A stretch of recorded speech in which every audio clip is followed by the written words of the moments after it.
bisa merah ya Mbak. Dan di bercak itu nanti rasanya baal atau mati Kebas. rasa. Betul, kebas. Nggak sakit jadinya. Nggak sakit. Jadi kan kadang kalau jamur atau kita kena bakteri yang lainnya gatel, terus sakit, nyeri. Tapi ini kok malah nggak kerasa. Jadi malah nggak diperiksain karena ya udah biasa aja kan. Nggak ada gejala. Tapi ternyata kalau yang bercak mati rasa tuh malah bisa mengarah ke penyakit kusta ini gitu. Itu fakta yang pertama ya mungkin. Terus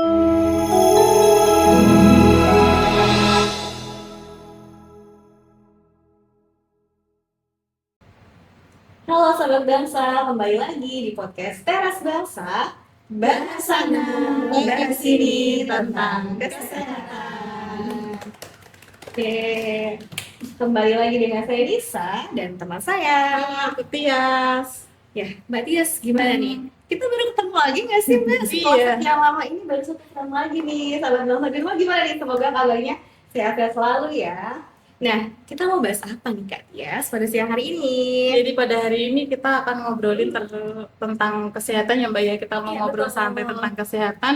Dan setahu aku penyakit yang bakal kita bahas ini itu nggak serame penyakit lain, tapi banyak yang menyalahpahami terkait penyakit ini ya Mbak ya. Betul. Yaitu tentang apa nih Kak? kusta.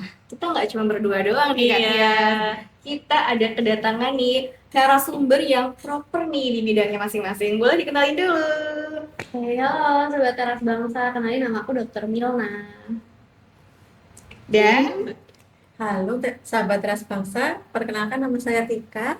Nanti semoga obrolan kita ini bisa memberikan manfaat bagi kita semua ya, terutama tentang amin, kusta. amin. Pastinya ya gitu Jangan ya. lupa ditonton sampai akhir ya. Betul, saya. karena ini adalah info penting gitu ya. Berarti dengan Dokter Milna dan Kak Tika ya berarti ya. Kak Tika berarti selaku ini ya, programmer gitu ya. Ya, betul sekali. Oke, Biar programmer. menangani pasien-pasien kusta dengan Nah, berarti FYI nih untuk sahabat bangsa, Kak Tika itu adalah programmer pemegang kusta ya gitu. Nah, kita mau bahas nih dong Kak Tika nih. Apa namanya katanya tuh kusta itu tuh penyakit yang udah zaman dulu nih kayaknya sejarah banget. Nah, itu tuh gimana sih sebenarnya infonya bisa dikasih tahu nggak nih sahabat bangsa? Oke. Jadi mungkin kalau buat teman-teman Gen Z atau Iya, Gen betul. apa yang Gen Alpha, Gen Alpha ya, Iya. pasti nggak pernah dengar tentang kusta. Bener. Karena dia itu stigmanya adalah penyakit yang udah jadul banget, udah Iya, zaman dulu sejarah. banget. Makanya sejarah gitu Nah, ya. tapi emang masih ada nggak sih kusta di zaman sekarang? Iya. Jawabannya ternyata masih. Jadi kusta itu bahasa Inggrisnya adalah leprosi atau lepra. Jadi dia itu adalah penyakit infeksius yang disebabkan oleh bakteri Mycobacterium lepra. Nah kalau teman-teman ngeh nih Mycobacterium itu bakterinya satu famili sama Mycobacterium tuberculosis. Jadi dia itu satu famili sama satu keluarga betul, sama TBC sama itu ya. bakteri penyebab TBC. Nah tapi kenapa sih TBC kok kayaknya masih hits ya kalau sekarang iya. banyak, tapi kalau si Kalau lepra kusta ini kayaknya udah jarang kan ya Mbak? Betul. Nah karena beda di masa inkubasi dari bakterinya. Kalau misalnya yang TBC itu inkubasinya cepat, jadi misalnya kita terpapar bakterinya, misalnya 4 sampai 8 minggu kemudian, sekitar 2 bulan aja kita bisa muncul nih gejala TBC-nya. Nah tapi kalau si lepra ini lebih lama, bisa sampai berpuluh-puluh tahun, 20 tahun, 25 tahun. Jadi makanya kenapa dibilang udah sejarah nih, Iya, kan iya. dia tuh lama muncul gejalanya kayak gitu. Jadi inkubasinya agak lama gitu. Jadi terpaparnya sampai ke Sampai gejala muncul gejalanya. munculnya. Betul. Bertahun-tahun ya ternyata Kak Tia Bisa sih. Iya. sampai puluhan tahun. Jadi penyakit itu beneran ada ya Mbak ya, nggak cuma Ada, bukan cuma mitos ya, bukan guys. mitos dan bukan sejarah, ada sampai sekarang. Nah, Terus Dok, ini untuk supaya sobat bangsa tahu nih, boleh nggak di-spill fakta penting tentang penyakit ini, tentang penyakit kusta ini Dok? Kusta ya. Hmm. Oke, kalau kusta sendiri mungkin dari gejalanya nih. Kan biasanya juga pada nggak tahu nih gejalanya kusta nih apa Padahal sih? kita nggak tahu. Karena nggak Gejala iya. Ternyata gejala kusta itu dia itu menyerang saraf perifer atau saraf tepi. Nah dari saraf inilah kan saraf tuh yang bikin kita bisa merasakan nih, Iya. kita bisa menyentuh, kita bisa ngerasa ini dingin, ini Iya. panas, itu kan dari saraf. Nah karena si bakterinya itu menyerang saraf, jadi kalau kita kena kusta, kita tuh bakal muncul bercak-bercak, bisa warna putih, bisa merah ya Mbak. dan di bercak itu nanti rasanya baal atau mati Kebas. rasa, betul, kebas. nggak sakit jadinya. Nggak sakit, jadi kan kadang kalau jamur atau kita kena bakteri yang Gatal lain gitu gatal, terus sakit nyeri, tapi ini kok malah nggak kerasa, jadi malah nggak diperiksain karena ya udah biasa aja kan. Nggak ada gejala. Tapi ternyata kalau yang bercak mati rasa tuh malah bisa mengarah ke penyakit kusta ini gitu. Itu fakta yang pertama ya mungkin. Terus yang kedua, nah apakah bahaya? Nah sebenarnya kusta ini cukup bahaya ya karena komplikasinya juga banyak. Nah tapi faktanya juga ternyata di Indonesia sendiri pengobatan kusta itu udah gratis dari pemerintah. Gitu. Ya dan sudah pokoknya sudah disediakan lah. Oke. Dan kusta ini bisa sembuh. Gitu. Itu Gitu. mungkin fakta yang belum pada tahu. Ini ya ditanggung pemerintah ya. Betul. Sekarang Jadi- BPJS gitu ya dok ya ditanggung gitu ya BPJS. semuanya ya. Bisa. Mbak sahabat bangsa kan ditanggungnya lewat apa nih? Kan kita taunya mungkin BPJS Hmm, gitu ya, Jaminan Kesehatan Nasional gitu ya. Jadi kalau yang punya keluhan-keluhan itu tadi itu Iya. harus periksa, nggak ada alasan takut bayar atau takut kemahalan betul, gitu. betul Karena banget, semua iya. pengobatan gratis. Semuanya sama. Gitu. Misalkan emang kitanya mau screening ya, mau Betul. periksa ke vaskes. Nah tadi kita udah bahas faktanya, sekarang kita bahas ini nih sahabat bangsa nih, kondisi pasien di lapangan tuh bagaimana sih gitu loh, mulai dari gejalanya atau gimana? Mungkin ke Kak Tika nih sebagai programmernya. Oke, oke. Jadi gini ya, biasanya karena sesuai yang diceritakan sama dokter Mina tadi ya, karena kan malah nggak sakit ya dok ya, jadi nggak kayak mati rasa Bebas. gitu. Biasanya tuh pasien periksanya kayak kadang udah telat gitu loh, jadi kan karena kan nggak ada keluhan mungkin ya, jadi itu mereka cuek aja, jadi eh, apa ya, agak telat gitu ya, karena Udah stres terlambat karena- ya Mbak. Parah, Udah parah. udah parah, udah pada Iya. separuh. Mungkin kalau misalnya di masyarakat atau di lingkungan kita kok menemukan gejala seperti yang dibilang sama dokter Mina tadi, daripada ragu-ragu, yuk periksa aja ke puskesmas gitu ya. Jadi Mulai kan dari sudah gejala ada, awal. ya sudah ada pemeriksaannya lengkap, nanti pengobatannya juga gratis gitu Iya, ya. iya. Berarti kalau ada gejala-gejala simptom gitu ya yang tadi mirip-mirip gitu ya, jadi Betul. bisa langsung ke puskesmas Ya, gitu betul. ya, atau bisa mungkin ditanyakan langsung gitu ya, boleh DM ataupun apa namanya by WA gitu ya, Bisa aplikasi konsultasi gitu ya, online ya. online gitu ya. Kadang-kadang kan orang kalau mau kesini males rame Belum ada gitu. waktu ya. Betul, dan tenang Bisa aja buat bangsa fotoin kita ini tentang iya kulitnya. kadang-kadang kan kayak mungkin malu atau gimana Benar. nggak sih dok, dan ternyata bisa konsultasi online, nanti tenang aja ada programmernya nanti kayak gitu. Nggak nunggu kerasa sakit ya, Iya, karena gejala karena tadi tadi nggak ada nyeri sama sekali. Jangan sampai telat ya tadi ya, karena bahayanya itu kalau udah telat tadi ya. Ya, Oke. Oh ya, terus untuk ini apa, penyakit kusta itu kan tadi menyerang kulit tuh ya dok, sama Mbak Tika itu ya. Jadi kalau di masyarakat kan itu banyak stigma-stigma atau kesalahpahaman terkait penyakit itu. Jadi bisa mempengaruhi beban mentalnya si pasien tersebut gitu. Jadi gimana pendapat dari Mbak Tika mungkin? Oh ya, soalnya kan mungkin gini ya, kalau zaman dulu ini kan penyakit kusta kadang sok ada yang bilang kutukan Iya, atau gimana ya, gitu. Kan takut ketularan atau gimana ya gitu. Pasien sih biasanya ada yang cerita sok dikucilkan. Iya. Padahal kan kalau sudah minum obat kemungkinan menularkan itu akan kecil gitu Iya, ya. Jadi pakai tetap mungkin pasiennya juga pakai masker. Jadi apa ya? Bisa mencegah penularan, Bisa memperkecil penularan sih. Penularannya, ya. Jadi nggak perlu dikucilkan, yang Ya, penting iya, tahu dan gimana mencegah. penularannya bisa dicegah Ya. gitu. Karena ternyata kalau udah berobat itu dia tidak menular ya Oke, ya. daripada kalau misalnya belum ditangani gitu ya. Oh, kalau sudah minum obat itu nggak akan menularkan.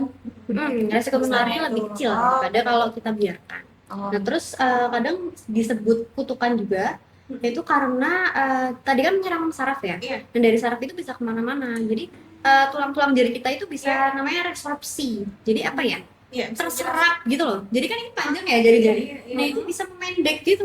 Jadi kayak monster gitu ya. Nah makanya orang-orang dulu tuh mikirnya ini tuh terkutuk gitu loh Mbak. Karena bisa merubah merubah ini ya kondisi fisik dari telinga juga bisa kayak gitu. Jadi bakterinya itu tuh bisa menyiupkan karena jaringan berarti ke gitu dalam. ya. Iya, itulah kenapa dulu disebut penyakit kutukan ya. Nah, tadi kan kayaknya juga dokter Mila sempat bilang itu kan satu family dengan TBC. TBC ya. Nah, kalau TBC itu kan pengobatannya 6 bulan nih kita tahu. Tapi kalau kusta ini tuh pengobatannya berapa lama gitu loh. Nah, oke. Nah sebenarnya kurang lebih sama ya. Jadi karena dia satu family mungkin ya, jadi pengobatannya itu juga panjang kayak TB. Tapi kalau di kusta itu kita ada dua jenis, Iya. yang ringan dan yang berat. Kalau yang ringan itu disebutnya pauci basiler. Nah bedanya apa? Kalau yang ringan itu biasanya bercak kulitnya Iya. itu sedikit, cuman 1 sampai 5 aja. Dan biasanya warnanya itu lebih bintik-bintiknya ke gitu maksudnya. kayak bercak bunder gitu biasanya. Jumlah bercaknya itu sedikit. Cuman 5 maksimal. Terus biasanya warnanya itu lebih ke putih gitu. Terus selain dari bercak, ada penebalan saraf tepi juga, misalnya di saraf ulna di sini atau di belakang apa namanya deket tumit itu nanti ada penebalan saraf. Nah tapi kalau yang di ringan itu biasanya cuma maksimal 1 penebalan aja. Nah kalau yang pausi itu nanti pengobatannya cukup 6 bulan aja. Oke. Gitu. Nah, tapi kalau yang berat namanya itu multibasiler. Namanya juga multi ya. Jadi banyak gitu. bercaknya itu bisa lebih dari 5. Dan biasanya bercaknya itu yang warnanya merah. Kayak gitu. Terus penebalan saraf tepinya juga banyak, lebih dari 1. Nah, kalau yang itu pengobatannya bakal lebih lama. Jadi 2 kali lipat, bisa sampai 12 bulan. Setahun gitu ya memang ya. Jadi, tapi walaupun lama dia bisa sembuh. Asal minum obatnya rutin kontrol dan juga rutin cek di vaskes terdekat. Ya. Yang penting rajin saya dok ya, makanya nggak boleh stop. Nggak boleh stop. Ya, harus setiap hari. Balik lagi ke Iya, nanti awal ada gitu ya. regimen betul. Oke, Gitu. tadi kayaknya gini ya Kak Tias ya, udah bahas-bahas tentang perubahan fisik gitu ya, berarti ada nggak sih mungkin kayak jadi nggak doyan makan atau jadi seperti apa nih Kus? Tadi kan soal mungkin sahabat bangsa tuh kayak masih awam banget nih, kalau orang batuk pilek kan udah kelihatan ya simptomnya tuh kayak gini. Cuma kalau yang Kusta tadi selain ada bintik-bintik kan karena tadi kita nggak kerasa, jadi orang kan nggak tahu nih apakah ada gejala lain yang selain bintik-bintik tuh kayak apakah jadi nggak doyan makan atau bagaimana gitu. Selain gejala fisik gitu mungkin ada. Betul. Kalau biasanya sih bercaknya yang kalau sesuai stereotip cuma ada yang tadi yang bercak mati rasa, terus tadi bercaknya nggak bisa keluar keringat, terus apa lagi ya, bercak gitu. mati rasa. Jadi Ada luka tapi lukanya ini malah nggak sakit, jadi itu biasanya gitu.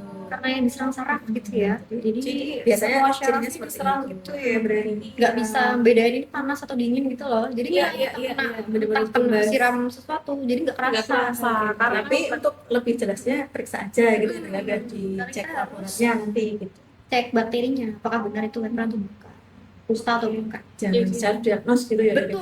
Biasanya kan Gen Z ini sukanya searching. Kayaknya sama cek sama Memang dokter itu lebih pintar dari dokter ya.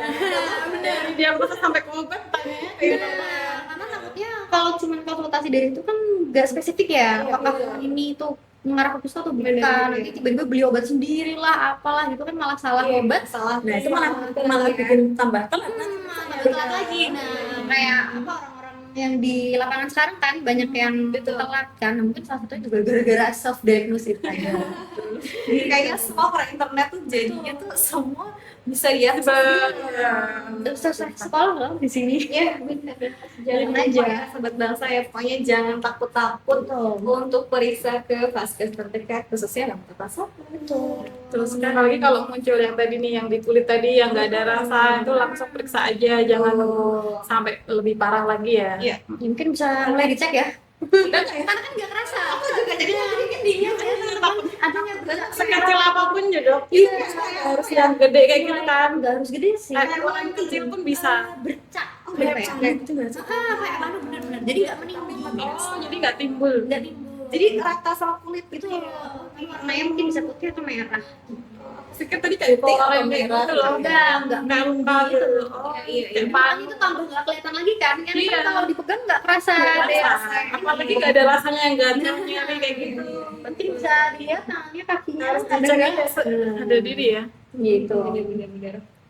Nah, apa namanya mungkin ini ya tadi kan kita udah sempat ada yang bahas lab segala macam. Nah itu tuh berarti yang diambil diperiksa tuh apanya, labnya diambil darahnya kah atau urinnya kah atau gimana? Jadi yang diambil itu kayak apa ya, kerokan kulit gitu loh mbak.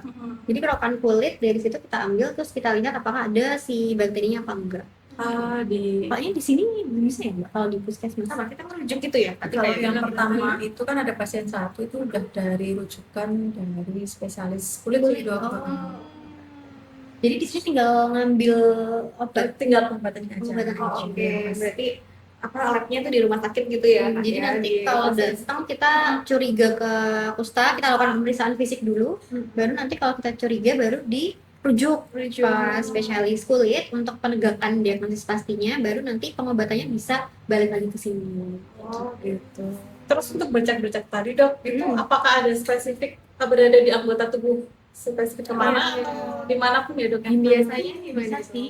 Tapi mungkin paling banyak di ekstremitas ya, entah tangan atau kaki sih kebanyakan. Mostly. Karena kan saraf tepi tadi kan Iya, iya. di perifer. Berarti saraf Biasanya tepi itu biasanya di tangan atau di kaki sobat bangsa. Karena penebalannya juga biasanya di sini, di belakang sini. Siku ya. Di ulna kan, Di kalau enggak yang di belakang lutut juga bisa, atau di tumit juga bisa gitu. biasanya di seperti area-area itu ya. Nanti pemeriksaan fisiknya seputar itu kalau yang di sini. ya. Nah, berarti mungkin ini kali ya, kalau misalkan ada yang mungkin terkena, itu berarti tetap beresiko orang serumahnya tuh bakal juga ikut terkena atau udah minum obat? Kayaknya aman-aman aja deh. Apakah yang harus atau gimana? Tuh kalau Yang penjelasannya. pertama sih tetap waspada ya dok ya, karena kalau secara teori kan kemungkinan kecil gitu ya menularkannya, cuman sebaiknya ya kalau misalnya pasiennya di rumah pakai masker atau gimana gitu. Jadi pakai masker ya. Biar enggak berarti tambah iya apa ya?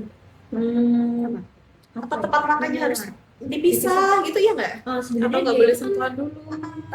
penularannya lewat droplet ya. Oh, oke. Bisa, Jadi, makanya Droplet gitu ya. bisa. Jadi mungkin pakai masker untuk menurunkan resiko penularan ke orang lain. Tapi ya lebih Oke. bagus lagi kalau memang sudah tegak diagnosisnya harus minum obat Minum biar obat lagi ya. apa namanya Mencegah. resiko menularkan. Nah, Iya.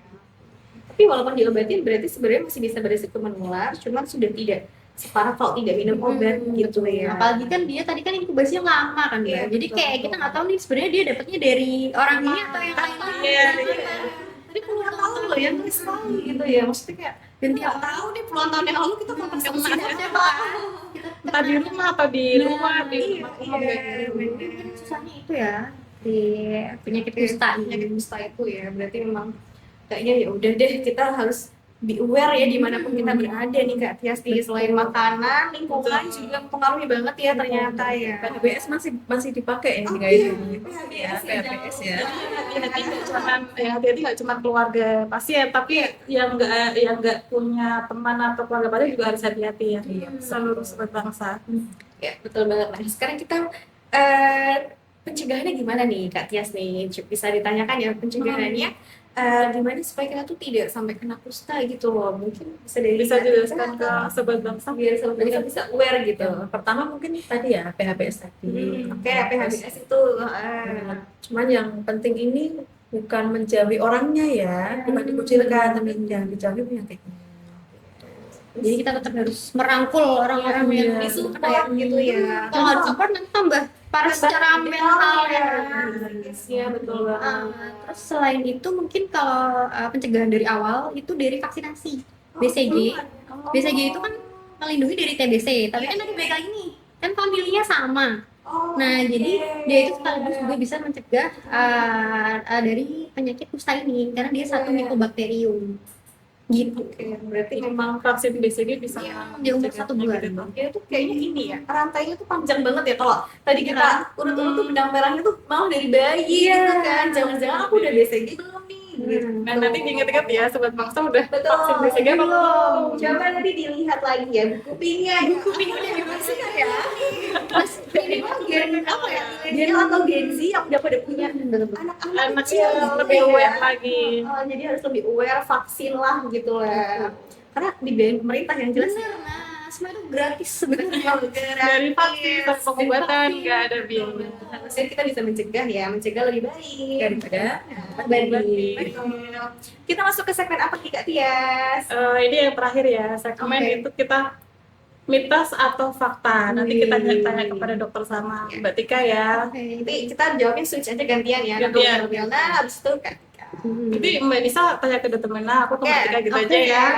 Kalau Mbak Oke. Nisa dulu coba.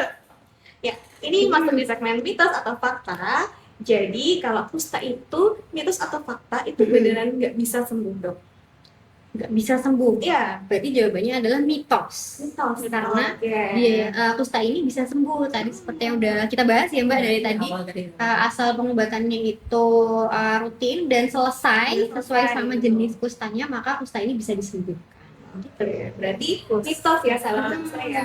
Lanjut Kusta bisa sembuh ya. Oke. Untuk mitos atau fakta nomor 2 ya Mbak Tika, kusta itu menular lewat sentuhan, mitos atau fakta? Ya, tadi sudah disebutkan sama Dr. Milina ya, kalau menularnya lewat droplet, tapi alangkah baiknya memang tetap Menjaga. ya. Terus tapi tetap menerapkan PHBS tadi. PHBS nomor satu. Nomor satu ya. Oke. Jadi menular lewat sentuhan itu adalah mitos. Ya. Tapi harus Tapi terlalu tetap hati-hati. Ya. Jadi gimana nih? Gimana nih? Menaati PHBS gitu Iya, ya. tetapinya. Dengan syarat gitu ya. Dengan syarat. Ya. Terus dengan syarat. Nomor 3 Mbak. Iya, berarti lanjut mitos atau fakta kalau kusta ini benar nggak nih menularkannya melalui droplet? Nah, kalau ini jawabannya fakta. Fakta dalam kata sekarang fakta. Dari tadi nungguin jawaban fakta. Itu 10 ini. Jadi kalau yang ini jawabannya fakta ya teman-teman. Ya. Kusta menular lewat droplet. Betul. Berarti lebih prefernya ke droplet tadi ya. Iya. Untuk mitos atau fakta nomor 4, penyakit kusta itu dapat diwariskan dari orang tua ke anaknya, itu mitos atau fakta ya Mbak? Oke. Kalau dari kesimpulan dari awal sampai akhir ini sepertinya ini kok Mitos. Mitos lagi. Mitos ya, terus bangsa kalau penyakit kusta itu diwariskan dari dari orang tua ke anaknya. Keturunan bukan Tidak dapat diturunkan. Betul. Tidak seperti penyakit-penyakit lainnya gitu ya. ya. Betul. Oke deh, berarti semoga nih sahabat bangsa di rumah tuh udah mulai tahu nih ya, kayaknya udah mulai kayak oh ternyata ada penyakit tentang kusta gitu ya. Nah ternyata tuh di Indonesia sendiri bahkan di Kabupaten Bantul gitu ya, di Jogja juga memang sudah ada case-nya gitu Kak Tias ya. Iya, ada. Masih ada. Yang dipegang sama Mbak Tika untuk pasien-pasien itu. Iya. Betul. Ada pesan nggak nih untuk closing terakhir nih untuk sahabat bangsa di rumah, kira-kira harus ngapain nih supaya hati-hati dengan kusta ini? Oke. Coba dulu nih. Coba dulu. Kemarin udah menyiapkan tapi agak lupa ya. Jadi Aman, nggak ada penilaian kok dok. oke. Jadi bukan cuma hati yang bisa mati rasa, tapi ternyata kulit juga bisa muncul bercak yang mati rasa. Masuk di Genzi. Podcast mati Genzi banget kan. Gak cuma rasa ini ya. Kalau dari saya mungkin jauhi penyakitnya ya, bukan jauhi pasiennya, Betul penderitanya. banget. Jangan ada kusta di antara kita. Nah, kita udah bahas tuntas nih hari ini.